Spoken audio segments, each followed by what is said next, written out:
What's going on, guys? My name is Jake, and welcome back to Gax Reviews, and welcome to my 2025 Toronto International Film Festival coverage, or as they like to say it every single day, TIFF. Tifty! Tifty! Happy Tifty! 50 feet up! Tifty! 50%. Tifty! Tifty! Yes, the 50th year anniversary of TIFF happens, which is crazy to say that I've been going for almost a decade at that point. And I was invited back as press this year. I was very lucky to be going back. And normally with film festivals, it feels like on paper, feels stacked. And then you get to the festival and it's kind of a little bit of a letdown sometimes. Some films are hit and miss. It's just kind of what the festival is. This year in general, I feel like TIFF was really good. Like the big hitters, they hit the smaller ones, they rose to the top. And you're going to see that a lot with my discussions today of the films. Last year I did a little bit of a ranking. I think I saw 23 films and I watched them and ranked them in order. I'm getting over the ranking list. I don't know about you guys. So I'm just going to kind of rattle off my thoughts. These are going to be a little bit scrambled, a little bit all over the place, but would you expect anything less from my channel? I want you guys in that comment section below, let me know what you thought of some of these movies, what movies you're excited about, movies you haven't heard about. And let's just have a little bit of a discussion about some films, because this is what this channel is for. It's just talking and loving about movies. Let's get into some of these. My TIFF kicked off with Sentimental Value, one of the most hyped films out of Cannes, the newest film from Joaquin Trier. He is the one who made The Worst Person in the World in 2021.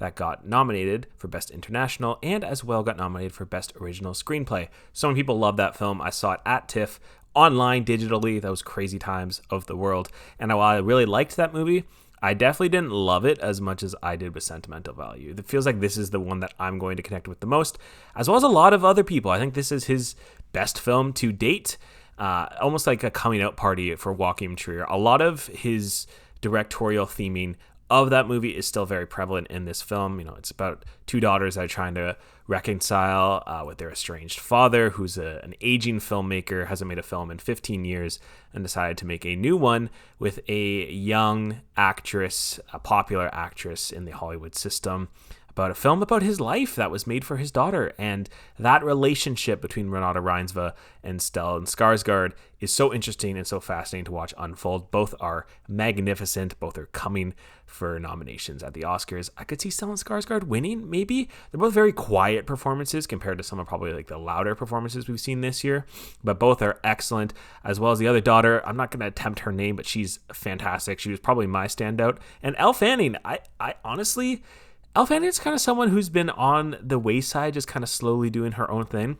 Has really picked up steam recently, and she's probably going to get nominated as well, and she's terrific in this movie. It feels like a drama, a family drama for this type of generation, and the grief and the generational guilt that gets passed around is such a fascinating thing to watch unfold. It's a very funny movie as well at points, and that last scene is tremendous. I really like this film, and it kicked off my TIFF at a very, very high bar. Continuing this was Surat. I actually originally was going to Nouvelle Vogue and sat down for 10 minutes, and the person that was sitting beside me was screaming at every single French director that was coming up on screen. So I kind of left to go watch Surat, a film that I heard coming out of Cannes was interesting. I had to do nothing about it, and I think that was honestly for the best, and I'm going to try to stay as vague as possible as I can for this, because I think it's an experience that you kind of have to see to believe. It was such a surprise. It's a base, frantic, white-knuckling thriller that just kind of knocked me on my ass for the last 20 minutes or so. It's about a family that's trying to find a daughter that's gone missing. So they go to a rave, find these rave people, and they travel across a desert to go and find her, to go to a different rave. That's about as much as I want to say, honestly. The technicals are tremendous. The sound design, I would love if this got popped up on Oscar warning for sound. It is so good, so crisp, and so clear. Seeing this at the Lightbox, it's one of the best sounding cinemas in Toronto. And those things, they hit you right in the soul. Tremendous thriller. I expected basically nothing and came out very surprised. One of my biggest surprises of the festival. Go see it if you can. Don't miss this one. Next up, same day, Eleanor the Great. I had a gap in my schedule, and I thought this was interesting. I've never actually seen anything with June Squibb in it, and she's a 94-year-old legend, so I thought, let's go watch this one. And it's cute. It's enjoyable. It's not like the greatest thing you've ever seen in the world for a title that says Eleanor the Great. It's kind of like Eleanor the Okay. June Squibb is Eleanor, the titular character, and I think she's fantastic in this movie. Like, despite all the cliches and the generic script, she certainly elevates it, even though I didn't think it was as funny as it could have been. And Scarlett Johansson as the director, this is kind of a thing in Hollywood nowadays where actors are coming in and doing their own films, and they kind of don't end up being the greatest things in the world. They just kind of end up being fine. That's a completely separate conversation. But the story's fun. It's cute. It's about her meeting this college student and having a relationship with her after the death of her closest friend. And there's a lot of cute little scenes between the two of them.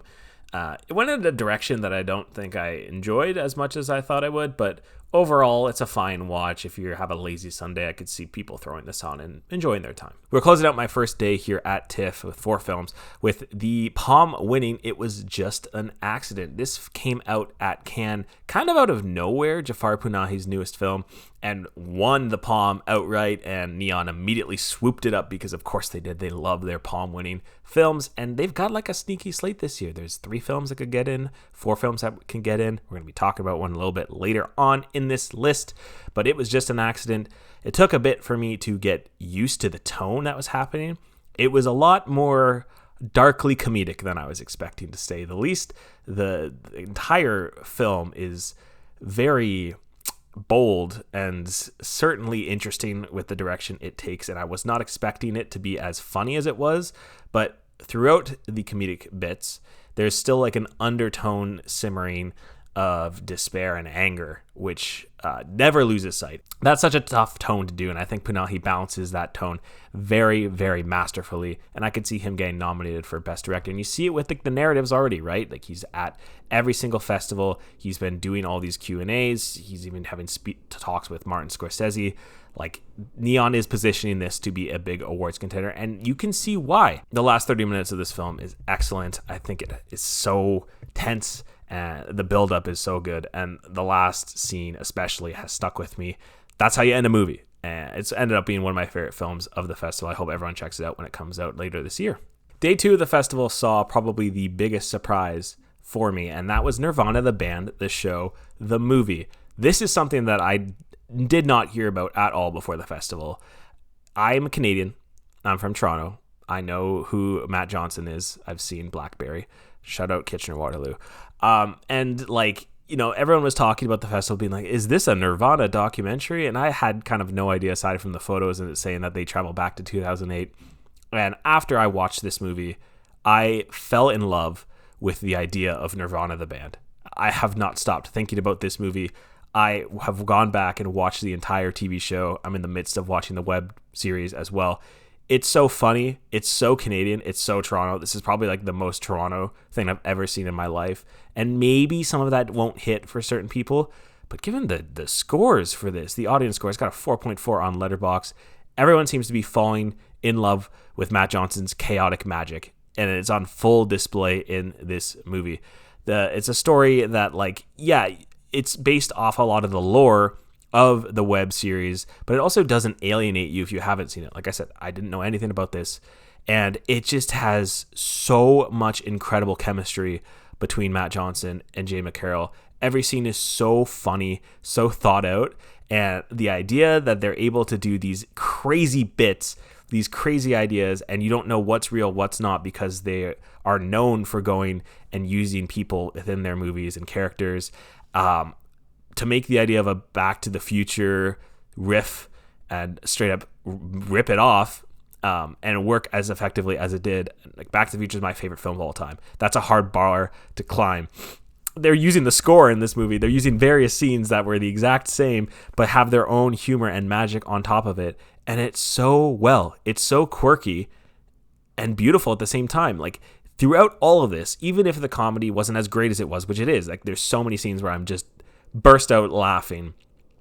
It has a clear undertone of friendship, and it's so beautiful to watch unfold. Honestly, like, throughout the incredible gags, the thing that stood out the most to me was the power of friendship and that theme. And that's a very, very hard thing to pull off on something that has so much over the top throughout it. I love this thing. I gave it 4.5 stars when I watched it. It's probably going to 5 Like, that's how much I fell in love with this. And I had a screening of a second viewing of it, and I wish I went and watched it. I'm going to have to wait for it to come out again. But I honestly don't do any justice to this movie. Like, it's a pseudo parody. It's like a full-on ripoff at times, but on top of it, it's a gorgeous story of friendship. And the comedy's so good. And I'm not doing it justice. You need to watch this when it comes out. I think it's going to be coming out in February. Go watch this movie. Next film I saw was The Testament of Anne Lee, which is Mona Fastvolt's film in conjunction with Brady Corbet, the guy who did The Brutalist last year. And I feel like I'm a little bit more in the minority of this film than a lot of other people. It's very divisive when it debuted at Venice. Like, the reviews were all over the place, and it had me a little bit more excited about it because I had no idea what I was getting into. Ultimately, it's about the Shaker religion. It's the group of people who use song and dance, very visceral song and dance, to share their beliefs in God and religion. And the scenes that utilize that is so cool to watch unfold. And the musical aspect in general, it's not exactly a musical like you would expect. And I think it works for what they're going for, especially with the score. The two of them, the very prophetic score and musical numbers, is very overwhelming, but it's also beautiful at the same time. Amanda Seyfried is also incredible. Like, I think she should be nominated for an Oscar. We'll see. Searchlight did pick this up, so we'll see what they can do with that. But it's a very interesting movie that I don't think fully gets as far as I was expecting. I think the overall package and theme is strong. I just wish that it broke a little bit more out of the binary biopic style. Like, since this is about Anne Lee's life, it feels very much at times where it's going 1, 2, 3, 1, 2, 3, ABC, and it doesn't really give you a lot to hold on to with Anne Lee's character, which I think is kind of a disappointment. It kind of keeps you at arm's length. And while a lot of the stuff is interesting around it, and I wanted to know more about her and like the idea of, is she actually crazy, or does she actually think she's a god, and like a little bit dive a bit in more into that. And there is scenes that do that. There just wasn't as many as I thought it was going to be. And I think there's just a better cut of the movie out there in general. It's a long movie. The pacing is a little tough towards the second act. I found myself drifting out a little bit, but I didn't love it as much as other people, but I certainly think it's a very interesting watch that I think you're going to take something from regardless. This one was a fun little film here. This is Caroline, one of the hardest titles to say. Try saying that 5 times fast. This is the Kyle Galler and Samara Weaving film that came out at TIFF. It's a very fun, charismatic film about crime and sex, money, love, and it doesn't go in the very conventional way that I was expecting. A lot of these movies that come out that kind of have that Thelma and Louise vibe kind of go down a path that you were expecting, eventually one turn. It doesn't really go that way. It zags in a very interesting way, and it has very tense scenes as it goes on. I like the director a lot too, Adam Reimer. I thought the film was just a lot of fun. I really dug it. I haven't heard much about what this film is going to be doing. I think probably a streamer is going to end up picking it up. I gave this one 4 stars. Like, I really enjoyed it. It's a lot of fun scenes in that. You should check it out when it comes out. Next up was No Other Choice. This is the newest Park Chan-wook film, and I was very worried that I wasn't going to get to see this at TIFF.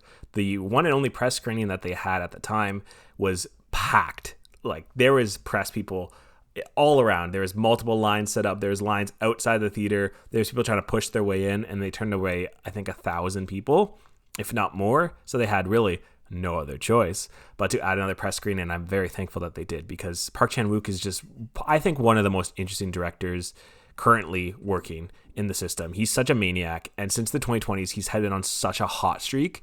And Neon also picked this film up, and I hope that they push this just as much as they do with It's Just an Accident, because I love this movie. It's a very hilarious, stylish, and incredibly acted film that I think that has, again, similar to It Was Just an Accident, a lot of the dark, lingering sadness about a man who's slowly going down that dark path that's avoidable. Like, the film is called No Other Choice, but every single action in this movie is very avoidable. Like, it was a choice that he made all around money, about a man who's lost his job to technology, and seemingly trying to get his way to get back a job is by eliminating everyone else. And by eliminating, I mean kill everyone else that is competing for the same jobs as him.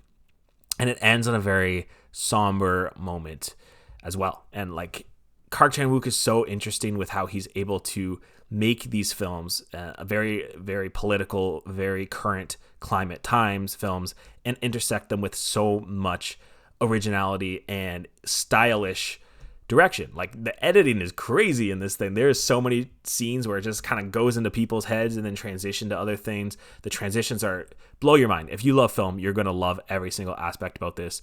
And yeah, it's very prevalent, especially when we live in the times with AI and machines. Like even in my jobs, so many of those things, machines are slowly coming in, like articles, people writing articles, like 50% of them are being written by AI nowadays. And it feels like a path that we as a society also are going down. It's very avoidable. Like, you don't have to be doing this. And it's very fascinating to watch unfold. I definitely need to watch this again. I think it's one of my favorite films of the year. I really dug this. Another movie that I'm honestly shocked as good as it is Roofman. You know, the trailers that you've probably seen nonstop in theaters about the man who's living on a Toys R Us after he escapes from prison. That this is that movie, and it's excellent. It could have been very generic. It could have been very goofy and like uninspiring given the premise, right? Like it's a guy who's living in a Toys R Us. It's a very strange premise. But Derek Steinfrance takes this very real life story and creates a film that's definitely a lot more complex and layered than it needed to be. And it was a lot more memorable because of that. And Channing Tatum, man, I've loved this guy since the Jump Street movies. I'm very happy he's back after his break. He's so good. This is probably his best performance. He's very charismatic. He's very stoic at times. He makes this character alive. And it has a lot of the generics, you know, like where the story is going to go, how it's probably going to end. But I think that all of the strengths throughout it, like the comedy, the charisma, the very capable drama scenes, are very full and thriving and very entertaining. And I think people are going to have a lot of fun about this. This just hit out in theaters. Go check it out. I really dug Roofman. A film that I was a little bit disappointed with, it probably my least favorite film of the festival, was Ballad of a Small Player. This is Edward Berger's newest film. He did Conclave last year, second successive festival having a film at TIFF.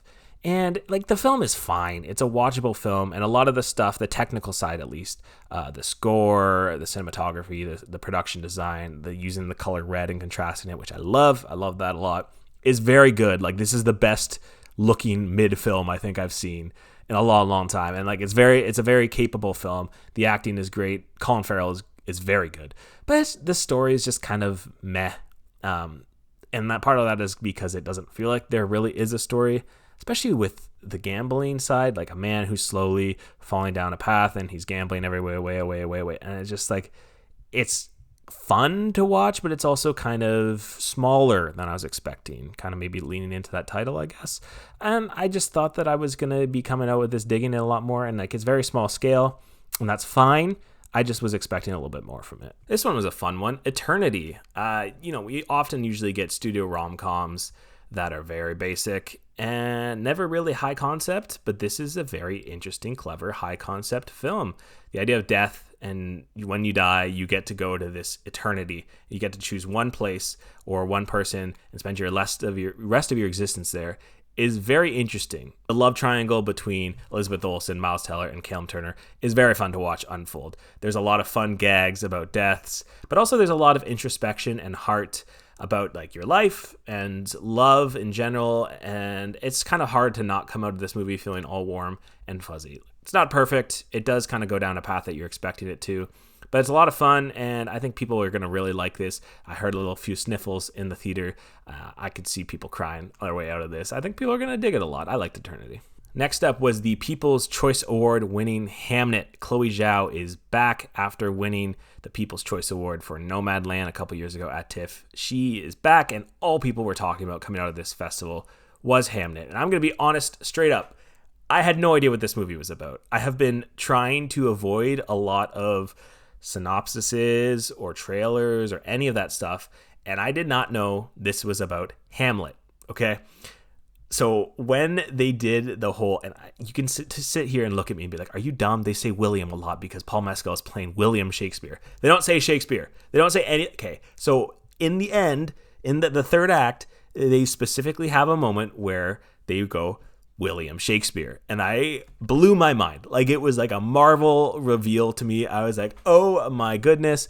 And as someone who normally doesn't care about Shakespeare, that third act was so good. And this is just a tough film to sit through, right? Like, it feels like Zhao is purposely trying to break everyone's heart, and For as emotionally raw and visceral with grief and art and the intersection of the two and how you can build beauty out of grief.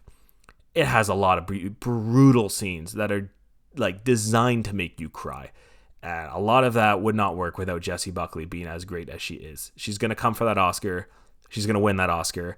I don't see anyone else winning it. I love Jessie Buckley in this movie. She deserves all the praise that comes out of it, just as much as Paul Mescal does. Both of them are exceptional, and I can't wait to see them get the flowers for their performances. It's undoubtedly their career best for the two of them.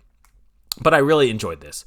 I think I was a little tired when I watched this, so aside from me not knowing that this was about Hamlet and me being stupid about that, I think a rewatch would do me a lot well. But it's easy to see why people love this so much. Bring your tissues because you're going to need them. A film that I liked a lot more when I watched it and since then has kind of slowly tapered for me is The Smashing Machine. Dwayne "The Rock" Johnson's turn to a dramatic role with the Safdies, one of the Safdies, about Mark Kerr, one of the first UFC fighters, is interesting and enjoyable, and certainly is a career best performance from Dwayne.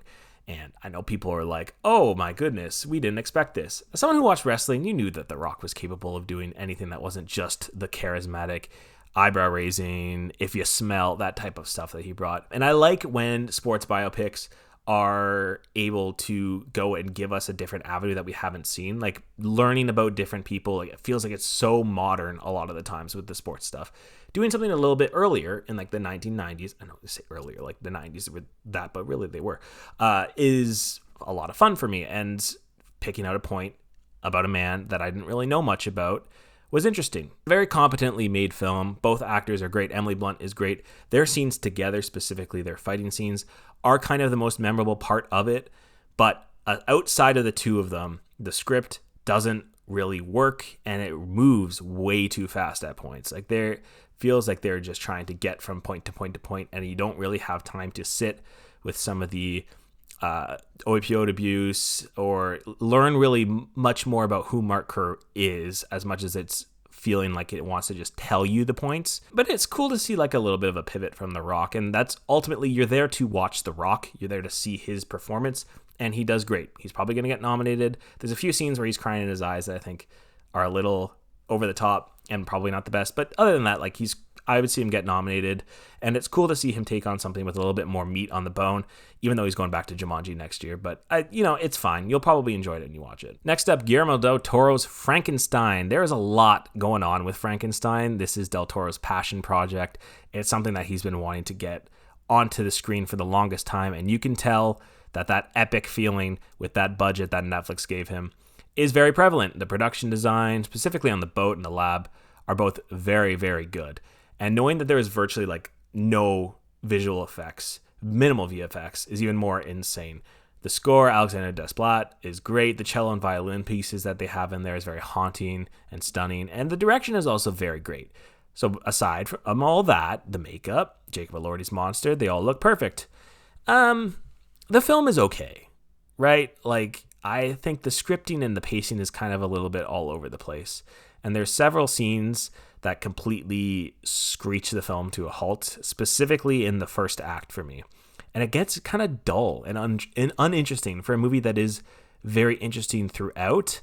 It feels very exhausting. And the switches from like the blood and gore to some slower, somber scenes kind of switch on a dime, and it's very jarring. And I wonder if there's just a cut of this movie that could have trimmed a lot of the flashbacks or some of the creature's story to make it a bit more interesting and be a bit more snappier. And like, I wouldn't say I'm disappointed with the movie because of that, because I do think it has a lot going for it. Like I said, the technical aspects are really good. Jacob Elordi in general, I don't think he's going to get nominated, but I wouldn't be surprised if he picked up some nominations along the way.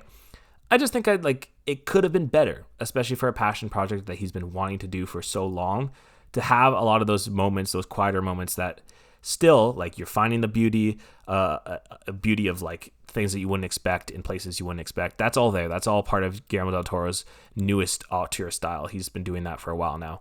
It's there. I just think it could have been done better with more snappier with a more snappier script. But yeah, again, I'm not disappointed. I just kind of wish I had a bit more. I mentioned basic biopics. Well, Christie is about as basic as it comes, with very good performances from Sydney Sweeney and Ben Foster, who I had no idea was Ben Foster until the credits rolled. He is scary. I wish the film was shorter. It's a very long movie, a very prolonged movie. I don't think it needed to be as long as it was. And I wish it had a bit more style and flair to it. Like the Smashing Machine had some of that. This doesn't have anything. It's just very standard, very generic. But it's a very heavy story, and like it has very emotional beats that something I wasn't really too familiar with. And I wouldn't be surprised if Sydney got some attention throughout the season, but I don't think it's going to happen. It's a very generic biopic. We're closing towards the end of the festival, and another surprise that I saw was Waste Man. David Johnson has been the talk of the town ever since The Longest Walk. You know, if you've seen some of his earlier things like Ride Lane or Industry, you knew the talent that David Johnson had, and to see him taking off is very fun because I think he is one of the best and brightest young actors that we have in the world right now, and his star continues to rise. When this movie eventually gets put out, everyone's going to agree that this is one of his best performances. He's exceptional, and he pulls off a ton of range of emotions throughout, of a man who's stuck in jail, who's about to be released, and is being pushed to the test by someone who just came in. And Tom Blythe, that character, is terrifying. Like, I don't think he's blinked an entire movie. He's very much like this, just on edge, full of like 100 the entire time. And the two of them have a lot of really tense and fun scenes between the two of them. I love the shorter runtime, especially that TIFF was a lot of the films were over 2 hours at TIFF this year. This was a nice breath of fresh air in the festival, and a very good showcase of some of the best young actors in Hollywood. So when this comes out, go check it out. It's an underrated gem from this year. Talk about this one quickly. This is Dead Man's Wire. This is the new Gus Van Sant movie that is coming out next year. I thought this movie was okay. It's pretty good throughout, but it has a lot of pulling dynamics with the tension, and it loses a lot of the steam before the ending. I think without Bill Skarsgård in general, this movie would have just completely fallen flat on its face. He's very good in the movie. Like, he has those unhinged moments, charismatic moments, funny moments, tension. Like, he's very good, and the character is extremely interesting to watch. I just wish that some of the other characters around, some of the other cast was used a bit better. But it's a solid movie all around, a very interesting moment in time that, again, you know, you look at today's society and you watch something like this, you could easily see this happening in something like 2025. And I mean, it did happen last year with Luigi Mangiapane. So this is basically Luigi Mangiapane, the movie. I just wish it reached a lot more greatness than it did, but it's a solid time overall. We got 2 films left here at this year's TIFF. If I Had Legs, I'd Kick You. This was the premiere at the festival, and Rose Byrne was there, which was pretty cool to see her in person. Oh, God, I don't even know if I could recommend this movie to people who have anxiety. If you've seen Uncut Gems, and I know this gets thrown around so much, is that this movie is like Uncut Gems. This is as close to Uncut Gems as we've had of like a nonstop anxiety-riddled panic attack. There's so many scenes in this movie that you just start to get creepingly overwhelmed, and like the skin just feels like it's crawling. Your hairs on your skin is crawling, and that's because the sound design is really good. They fuse a lot of humor in these scenes with a ridiculous amount of tension, and that's a very impressive thing to do. It's very hard to do, and Rose Byrne, easily her career best performance. I would love for her to get nominated for this. She is so good. And being able to pull a lot of these scenes with the camera so close to her face is insanely tough. And she does it very well, especially because her scene partner, the daughter in this film, they don't show her at all. They very purposely block her camera around to not show her face, and have the focus be on her for 95% of the film is very tough, and she pulls it off. Tremendous. I would love if she won, but let's get her a nomination first. I've also seen people compare this to Night Bitch a lot for the themes of motherhood and losing yourself within motherhood. And while I can see it, they're just 2 very different films. And this is the far more effective film if we're going to be comparing the 2 of them. I would love to rewatch this as well, but I don't think I could sit through this again. I really like this, though. You should check it out. And finally, the last film that I saw at TIFF this year was Wake Up Dead Man, the newest entry into the Knives Out franchise. I love this franchise. I have seen every film at TIFF, and that has been such a cool experience because I feel like the TIFF crowd is one of the best crowds in the world to watch a film like this. And I love that Rian Johnson, even with Knives Out, has decided to make each entry into the franchise so different. Like, he got that paycheck from Netflix. He could have easily went, all right, let's just make the same movie 3 times. And yet, like, you got the murder mystery part and you got Benoit Blanc intersected in all of them. But they're all vastly different and feel like they're very prevalent of what Rian Johnson wants to talk about, right? You got the family dynamic in the first one. You got the second one. You have the eat the rich and the COVID mindset and a lot of that stuff. And with this movie, you got kind of like a gothic, somber, dark mystery with religion and intertwining and intersecting Catholicism and secularism. And that's endlessly fascinating. That's a crazy thing to try to intersect in a murder mystery. And Rian Johnson does it well. You got a lot of that snappy, witty dialogue that you would come to expect in these movies. The ensemble is really good. It's probably the weakest in general, and that just has to do with not a lot of the cast not getting a lot to do. Andrew Scott and Kelly Spaney especially. Like, I really wish that they had a lot more to do.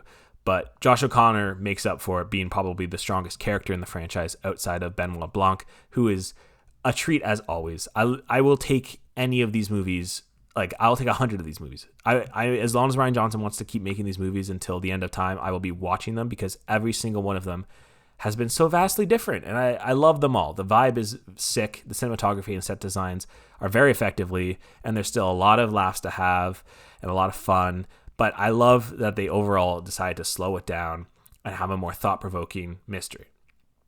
And that's just cool. That's just cool that we have these movies out there, and they're so different and so fun to watch. And I'll be there. I will be there until the very end. And that was the last film of the festival. And that is the end of this video, because I need to drink some water. My mouth is dying. Thank you guys for watching. Again, thank you to TIFF for letting me come out to this year's festival. I really loved being there. If you did enjoy, I want you to hit that like button and subscribe. And again, get down in the comment section below. Let's talk about some movies. And hopefully I'll be back with a video soon. We'll see. Talk to you guys then.